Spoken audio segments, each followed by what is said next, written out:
Shalom, selamat pagi, salam sukacita dan damai sejahtera buat kita semua. Saudara yang dikasihi oleh Tuhan, kita mau merenungkan kebenaran firman Tuhan pada pagi hari ini, karena itu kita akan mengawalinya dengan berdoa. Kita berdoa.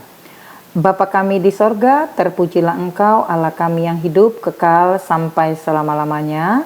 Sebab hari ini kami kembali merasakan hadirat-Mu, Engkau yang sudah merubah malam hingga pagi, dan memperlayakan kami untuk hidup menikmatin setiap karya dan keajaiban-Mu hari ini.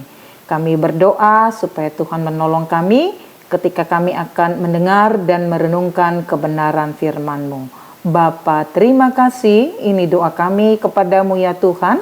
Dalam Kristus kami berdoa dan mengucap syukur. Amin. Saudara yang kasih oleh Tuhan, firman Tuhan yang menjadi renungan buat kita hari ini, Jumat 21 Maret 2025, diambil dari Zakaria pasal yang ke-14 ayat yang ke-9. Demikian firman Tuhan. Tuhan akan menjadi raja atas seluruh bumi. Pada waktu itu Tuhan itu Esa, dan Esa pula namanya. Saudara yang kasih oleh Tuhan, sebagai umat pilihan Allah, umat Israel pernah dihukum. Dan kita tahu bahwa hukuman itu sebagai akibat karena ketidaktaatannya kepada Allah. Tetapi hukuman Allah bukan berarti akhir dari segalanya. Karena kita tahu bahwa ketika pun Allah harus menghukum umatnya, itu bukti bahwa Allah sangat mengasihi umatnya agar umat kembali sadar dan berbalik kepada Tuhan. Ketika hukuman itu berakhir, Allah memulihkan kembali keadaan umat itu, tidak lagi seperti keadaannya dulu. Keadaan itu semakin lebih baik. Karena itu jikalau Israel itu pernah gagal untuk menyembah Allah dan menyembah Allah lain, maka pada saat Allah telah memulihkan keadaan umat Israel, akhirnya Israel menjadikan Allah satu-satunya, yaitu Allah yang disembah dan Allah yang dipercaya. Mereka yang tadinya menyembah para dewa akhirnya berbalik kepada Allah yang Esa itu. Dan melalui bangsa Israel, dunia mengenal bahwa Allah yang berkuasa dan berdaulat atas segalanya. Allah yang Esa itu akan menggenapi janjinya dengan kehadiran Sang Mesias yang adalah Raja di atas segala raja. Saudara yang kasih oleh Tuhan, ada banyak raja-raja di dunia ini. Tapi tidak ada satupun ditemukan raja di dunia ini yang bersifat kekal. Semuanya punya batas dan semuanya punya limit. Jikalau dulu bangsa Israel menjadikan dia, yaitu Allah, itu menjadi Allah di Yerusalem, tetapi pada saat ini dan untuk selama-lamanya dia adalah raja di atas segala raja di tengah-tengah bumi ini. Saudara yang dikasihi oleh Tuhan, dalam renungan ini saya mau mengajak kita untuk merefleksikan lebih mendalam lagi bahwa Tuhan Sang Raja di atas segala raja itu adalah Raja yang adil. Tuhan itu Esa, dan Esa juga namanya. Dalam Ulangan pasal yang ke-6 ayat 4 dikatakan, dengarlah hai orang Israel, Tuhanlah Allah kita, Tuhan itu Esa.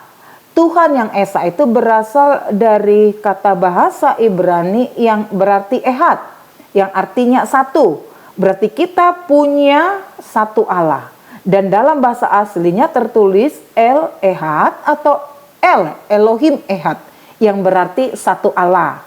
Ehad yang berarti di sini satu adalah bersifat jamak, yang maknanya adalah satu kesatuan, bukan satu tunggal. Jadi realita Tuhan demikian adanya, Tuhan itu satu dari kesatuan. Tetapi bukan berarti Allah itu banyak. Ingat, Allah itu satu. Karena itu kedatangan Kristus di dunia ini menjadikan kita mengerti dan memahami realita Allah. Allah menjadi manusia dan melakukan karya penebusan manusia dari dosa. Kalau kita baca dalam Yohanes pasal yang ke-10 ayat yang ke-30, Yesus berkata, Aku dan Bapa adalah satu.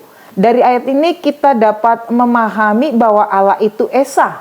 Dan Allah yang Esa itu adalah Allah Bapa, Anak, dan Roh Kudus. Sekali lagi, bukan berarti Allah itu tiga. Tidak ada tiga Allah.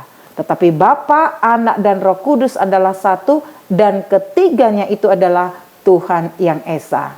Secara logika, mungkin kita sulit untuk memahami, tetapi bagian kita adalah beriman sepenuhnya kepadanya. Saudara, Tuhan itu terlalu besar untuk dimengerti dengan otak atau logika kita yang kecil ini. Percaya dan beriman dengan sungguh-sungguhnya kepada Tuhan yang Esa, yang telah menyatakan dirinya di dalam anaknya Yesus Kristus. Olehnya Allah yang dulu jauh menjadi Allah yang dekat, yang olehnya Allah yang transenden menjadi Allah yang imanen, yang saat ini dia tinggal di dalam hati kita dan beserta dengan kita. Allah Bapa, Anak dan Roh Kudus ketiga yang Esa, yang oleh namanya kita diselamatkan. Sebab tidak ada di bawah kolong langit ini yang oleh namanya kita diselamatkan. Kiranya Tuhan memampukan kita untuk memahami dan mengerti firman-Nya, serta benar-benar hidup di dalam kehendak-Nya. Selamat beraktivitas, tetap semangat. Tuhan Yesus memberkati. Amin. Kita berdoa. Bapa kami di sorga, terpujilah Engkau, Allah kami yang hidup. Engkau adalah Raja di atas segala raja. Engkau adalah Allah yang Esa, dan tidak ada Allah selain daripada Engkau, Allah Sang Pencipta langit dan bumi, Allah yang telah menyerahkan anaknya Kristus Yesus mati menjadi tebusan atas dosa kami. Untuk itu ya Bapa, di dalam pengorbanan-Mu, biarkanlah hidup kami hidup di dalam iman dan ketatan sepenuhnya kepada Engkau. Bapa kami di sorga, berkatilah kehidupan kami sepanjang hari ini, apapun yang harus kami hadapi, apapun yang harus kami kerjakan, kami percaya bahwa Tuhan tetap menyertai kami. Ini doa kami kepadamu ya Tuhan, di dalam Kristus Yesus kami sudah berdoa dan mengucap syukur.